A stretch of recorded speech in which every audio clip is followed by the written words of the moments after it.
In 2014, I attempted to kill myself. It did it. The monster in my head did it.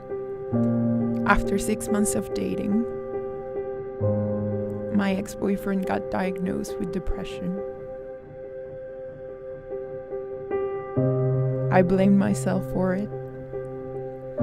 The person I fell in love with was not there anymore. I lost myself, and I still love him.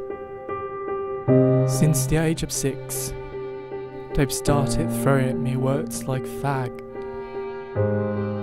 When I was 17, it told me to jump.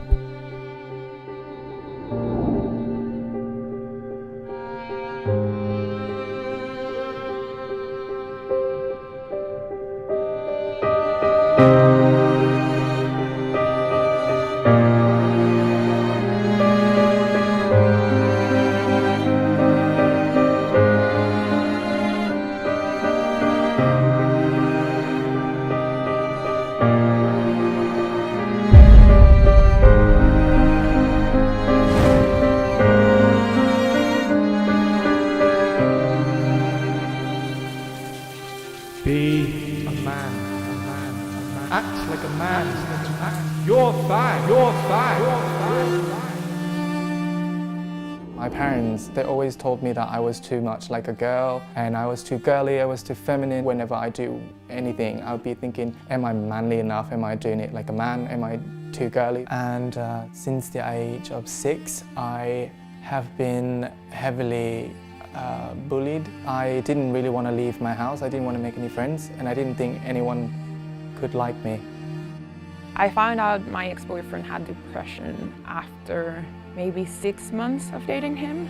He was really struggling to talk to me about them, and he would try to deal with depression on his own. I used to cry a lot when, it makes you feel very helpless when you can't do anything to help the person you love.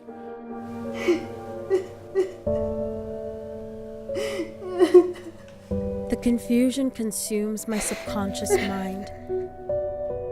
It corrupts and pollutes these thoughts of mine, blinds me so I can't see that there is light and hope and happiness. I was 10 years old. I'd gone to this weekend party thing. Everyone was super excited and happy and laughing and smiling, and I was not in that moment with them. So I ran away and went to go cry in someone's bedroom or something. And leading up to that, I'd also had suicidal thoughts and written that down, and it was weird for me because I didn't even know what all of it meant. I was 10 years old.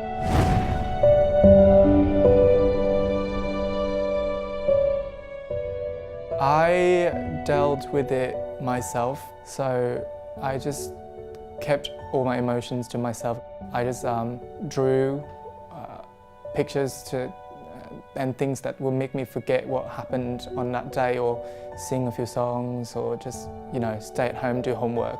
My parents must have heard from some kids that calling me faggot or whatever. And then what they told me to do was to change the way that I acted, instead of trying to tell those kids to just shut up and go away. How I was talking, changed the way that I was walking. It felt like they didn't love me for who I was. I was running out of time. Everything that has happened since the age of 6. And all the mean things that people said to me. And then at that point, I had a lot of stress about studying, and I didn't think that I have a friend. So it really got to me, and I was thinking there's nothing else that I could achieve in life, so might as well just ended it. Depression, whether we liked it or not, it was part of his life, and him not sharing that with me was quite difficult. I always thought that, oh my God, he's my boyfriend, I love him, I just need to make sure he's okay. But I never realized that I wasn't making sure that I was okay. When you have a problem as big and you decide not to share it with the person you're with, it really creates a sense of trust issues. I wish he would have talked to me. I genuinely think it's just like a chemical imbalance. It feels really isolating. It feels like just being on the outside constantly, even if you have like your friends around you, your family around you.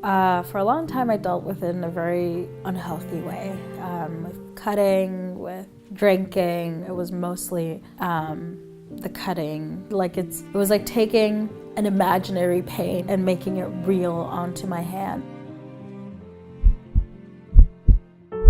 In 2014, I was going through a very dark time, and all of a sudden, on one day, I just decided I was going to kill myself, and I took a bunch of my pills. It was kind of relief in a weird way, because it was like, I'm finally doing it. I'm gonna stop suffering, and it felt like this was my last moment of clarity. I had a guardian family. I called her and I was telling her I really feel like I wanna kill myself. And she was just telling me there's so much to life and there's so many things that I wouldn't expect. And I remember talking to her for maybe half an hour. And at the end of it, I just felt like I couldn't kill myself. And yeah, so I took a step back. After we broke up, I decided to go see a counselor as well. We broke up, I think, about 6 months ago. I still go to the counselor just to make sure, that I'm okay and that I'm handling things in the right way. My mom was my main support. She's depressed as well. And, my mom mainly tried to explain to me and tried to make me realize that the things that were happening to him were not my fault. One of my friends, she saved me, basically. She came to my flat, I was unconscious. She called the police and the ambulance and whatever. And I think I woke up a day and a half later and I was in the hospital.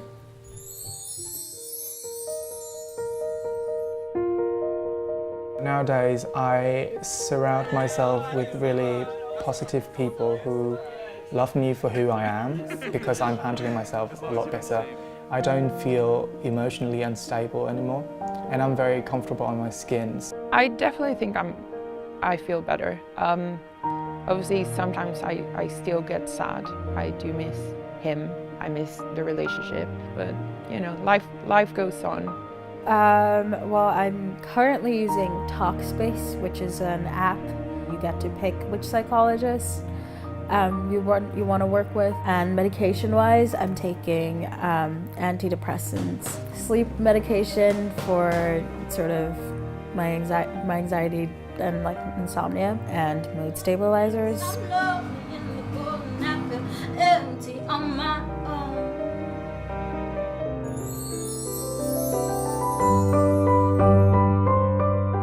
I'm hoping to connect with more people and just mainly to show people that it's okay to be original. To the people that are in a relationship with a depressed person, I would say make sure you're okay before you try to help someone else.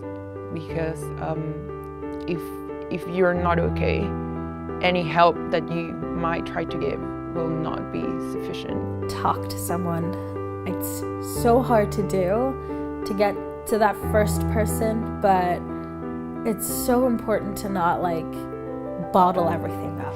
And even if it's just one friend, even if it is just going to a therapist, that's fine. Just talk to at least one person.